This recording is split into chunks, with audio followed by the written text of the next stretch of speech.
નમસ્કાર મિત્રો, હું છું આપનો યોગીરાજ ભવાન અને આજે એક નવી સફરમાં બનાસકાંઠામાં આવ્યો છું. અને બનાસકાંઠામાં મારે એવા એક કલાકારને મળવું છે જેનું ગુજરાતમાં ગુજરાત બહાર પણ ઘણી બધી સુપ્રસિદ્ધિ જેમણે મેળવી છે. તો આવો એમને મળીએ. પણ એ પહેલાં આપણી આ ગુજરાતી રંગમંચ ચેનલમાં મારા તમામ દર્શકોને થેન્ક યુ કહીશ, કારણ કે જેમનો સાથ અને સહકાર અવિરતપણે જેમણે મળ્યો છે એ બદલ ખૂબ ખૂબ આભાર. તો આવો મળીએ. જય માતાજી. જય માતાજી. જય ગુરુ મહારાજ.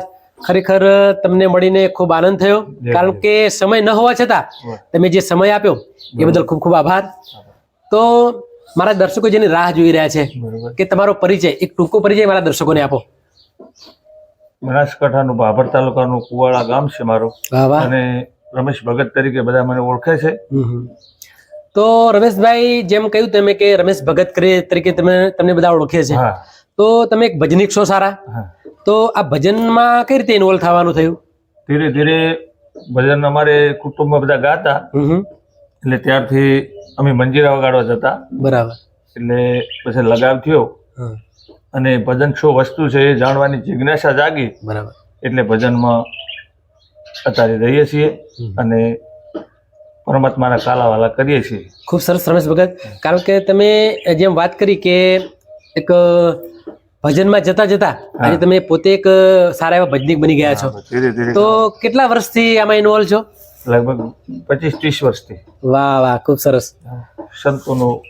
સંતો ભક્તોનો બધો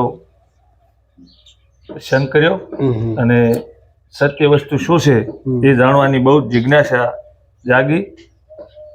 એટલે મારા ગુરુ અજમલ ભારતી મહારાજ અને એમની જોડે ઉપદેશ લીધેલો અને ત્યારથી બસ ભજનમાં આનંદ કરીએ છીએ. ખૂબ સરસ, કારણ કે ભજન એક એવી વસ્તુ છે કે માણસનું આખું એક બદલાવ, આખું જીવનનું પરિવર્તન કરે છે. બરોબર. અને ભજનમાં ખરેખર તો ખૂબ માણસની પ્રગતિ પણ સારી એવી થાય છે. બરોબર. તો રમેશ ભગત, હું તમને એક બીજો પ્રશ્ન કરીશ કે જ્યારે તમે ભજન બરોબર શરૂઆતમાં પ્રથમવાર જ્યારે ભજન તમે પોતે ગાવાનું શરૂ કર્યું ત્યારે કઈ જગ્યાએ પ્રોગ્રામ કરેલો? પ્રથમ વાર તો નિશાળે હું ભણવા જતો, એટલે ત્યાં ભજન બોલતો. પહેલા એક મારવાડી ભજન શીખ્યો હતો. જુબાન જૈસી ખારી જગતમાં જુબાન જૈસી મીઠી ક્યાં. બરાબર. એ પહેલા હું ભજન બોલતો. ખૂબ સરસ, કારણ કે હું તો તમારા ભજનો ઘણા બધા સાંભળ્યા છે અને ખરેખર મને ખૂબ જ તમારો અવાજ ગમે છે. તો હાલ જેમ તમે કહ્યું કે સ્કૂલથી શરૂઆત તમે કરી છે, તો જે હાલ જે શબ્દો તમે મને જણાયા એ શબ્દો જરા ગાઈને મારા દર્શકોને સંભળાવા છે. તો એક સરસ મજાને એક ટૂંકું ભજન મારા દર્શકોને. હા.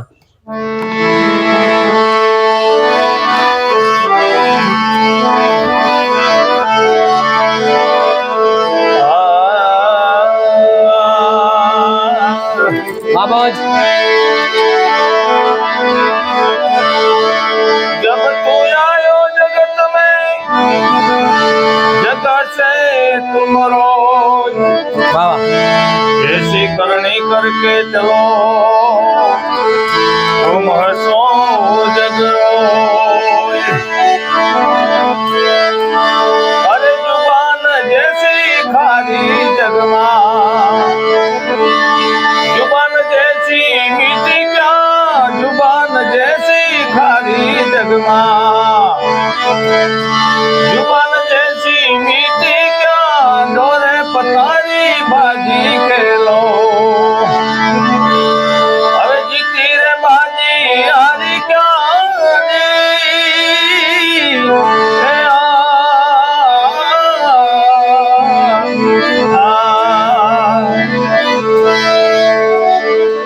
આ ભજન હું પ્રથમ પહેલા બોલું. વાહ વાહ વાહ, ખૂબ સરસ, કારણ કે તમારા અવાજમાં જાદુ છે અને ખરેખર આ એક દેશી, કારણ કે બનાસકાંઠાના દેશી કિંગ તરીકે હું તમને ઉપમા આપી શકું. કારણ કે સરસ મજાનું ગાવાનું આ એક, આને શીખવા માટે આના કોઈ ક્લાસ કે એવું કંઈ કરવું પડતું હોય છે, પણ તમે જાતે જ મહેનત કરીને. ક્લાસ કોઈ હું જોયો જ નથી. વાહ વાહ. તો જાતે જ મહેનત કરીને આટલી સુધી તમે પહોંચ્યા છો. વાહ વાહ. તો કોઈનો સપોર્ટ કેવું કંઈ? સપોર્ટ તો બધા સંતોનો સપોર્ટ. વાહ વાહ. બરોબર. એમની પ્રેરણાથી જ આપણામાં કંઈક પરિવર્તન આવતું હોય છે.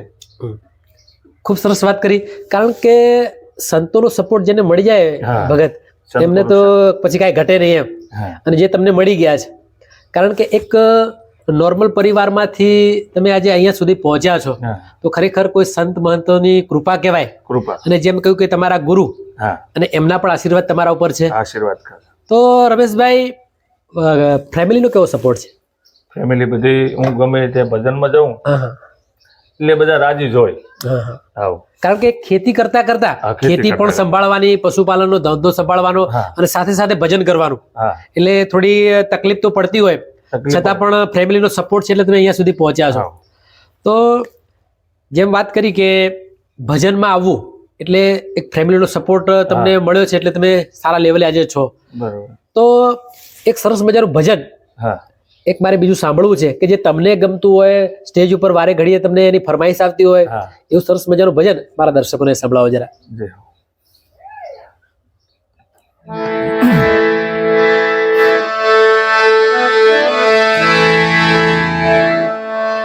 અને જ્યારે સદગુરુનો ભેટો થાય હા હા અને એમાં એક જ વાત છે કે પોતે પોતાની પારખ કરવી હા કે હરી કોણ છે અને તો કોણ છો, એની જ્યારે ઝાંખી થાય એટલે એવી મારા ગુરુ મહારાજ શ્રી અજમલ ભારતી બાપુ અને મને જે અનુભવ થયો એનો ભજન બનાવ્યા છે, હા હા. એનું એક ભજન તમને બે લીટી સંભળાવું. વાહ વાહ, ક્યા બાત.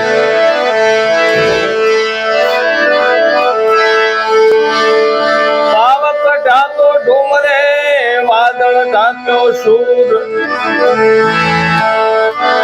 આવી જાય ઢાંક્યો છે આત્મા, વાહ. એક સમજણ રહી ગઈ છે દૂર.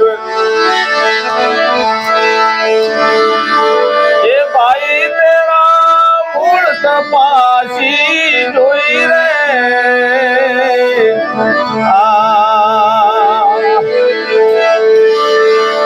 એ ભાઈ તેરા મૂળ તપાસીને જોઈ રે,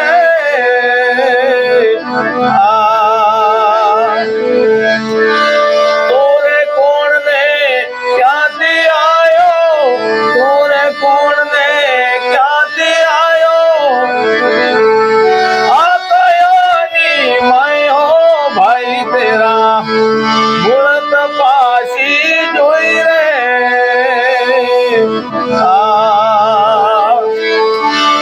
એ ભાઈ તેરા મૂળ તપાસી જોઈ રે. વાહ વાહ વાહ. આમ તો કલાકાર મારો જીવ છે અને એમાંય તમે ભજનિક, અને ભજનિકને તો ખરેખર હું વંદન કરું છું, કારણ કે તમને ગુરુ એવા મળ્યા છે. અને એક સાખી છે કે ગુરુ બિન જ્ઞાન ન ઉપજે, ગુરુ બિન મીટે ન ભેદ, ગુરુ બિન સંશય ન ટળે, પછી વાંચો પુરાણ ને વેદ.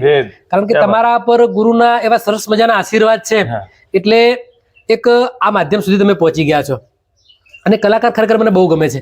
કલાકારને સાંભળવા, કલાકારને જાણવા એ મને ખૂબ જ ગમે છે. અને તમને તો પોતે ગુરુએ એક સરસ મજાનો માર્ગ બતાવ્યો છે કે પોતે પોતાને ઓળખો, અને આજે તમે તમારા પોતાને તમે ઓળખી ગયા છો, તો હવે એમાં કાંઈ ઘટે નહીં. કારણ કે જીવનમાં એક જીવન જીવવું, કેવું જીવન જીવવું એ માણસ કદાચ શીખી જાય ને તો એ ભવ તરી જાય.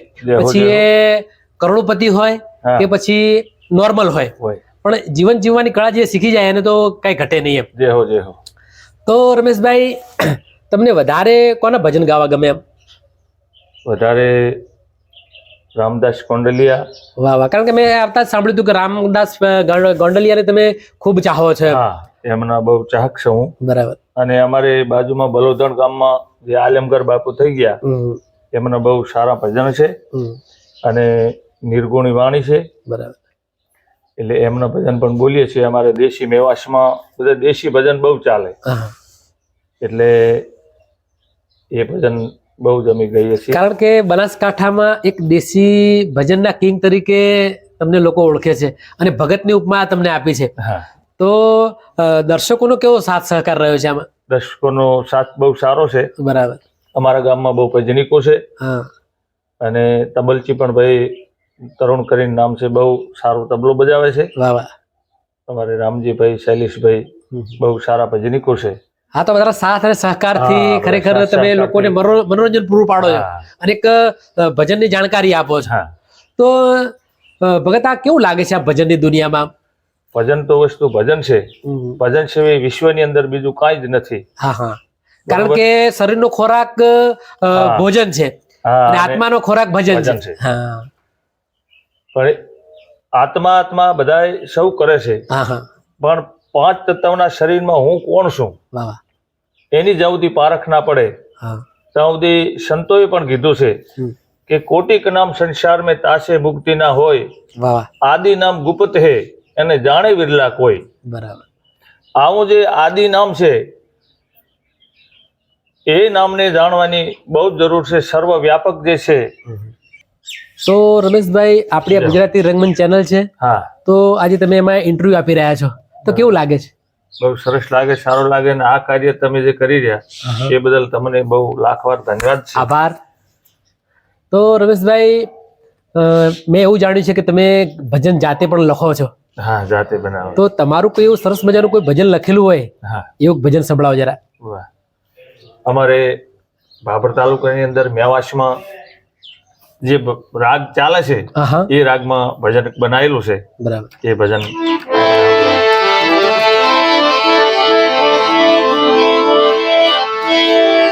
કેમ કે વિશ્વની અંદર નામ સમૂહ કોઈ જ પણ નથી.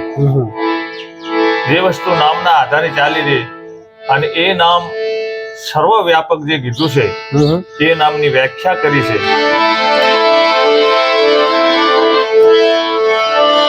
નામ બોલાવે નામ કો વાહ સામો બોલે છે નામ. નામ તમારે દેહ નથી છતાં કરે સર્વે ના કામ. હે લેજો લેજો હરી વાળું નામ, આ જિંદગી જાતી રહેશે. વાહ વાહ. એ તમે કરજો ભલે રે કામ, આ જિંદગી જાતી રહેશે. મારા તારાનો પાર નહીં આવે, ઓરે મારામાં બધા દિવસો ગમાવે. એ ચાય નહીં માળે કરવાનું કામ, આ જિંદગી જાતી રહેશે. એ લેજો લેજો હરી મારું નામ, જિંદગી જાતી રહેશે. આ જિંદગી જાતી રહેશે. વાહ વાહ વાહ. ખરેખર ભગત, તમે આપણી આ ગુજરાતી રંગમંચ ચેનલમાં ઇન્વોલ્વ થયા તો ફરીથી એકવાર થેન્ક યુ કહીશ. Thank you. તો દર્શકો, પોતે એક સારા એવા ભજનિક છે અને ભજનની દુનિયામાં એક સરસ મજાનું આગવું સ્થાન બનાવ્યું છે એમને. તો 100% એમને સપોર્ટ કરજો, હેલ્પ કરજો, કારણ કે એમને ખરેખર એક દેશી ઢબથી એમના ભજન, પોતે ભજન પણ લખે છે અને સારા એવા પ્રોગ્રામો પણ કરે છે. તો 100% એમને હેલ્પ કરજો, કારણ કે એમને હજુ ખૂબ જ પ્રગતિ કરવી છે અને કાલે એક મોટા સ્ટેજ ઉપર એમના સરસ મજાના ડાયરા, સંતવાણીના પ્રોગ્રામો થાય એવું આપણે ખરેખર ઈચ્છીશું. અને બીજું કે આપણો બીજો વિડીયો આવે ત્યાં સુધી રમેશ ભગત અને ભવાની યોગીરાજના દરેકને જય ગુરુ મહારાજ. જય ગુરુ મહારાજ. જય ગુરુ મહારાજ.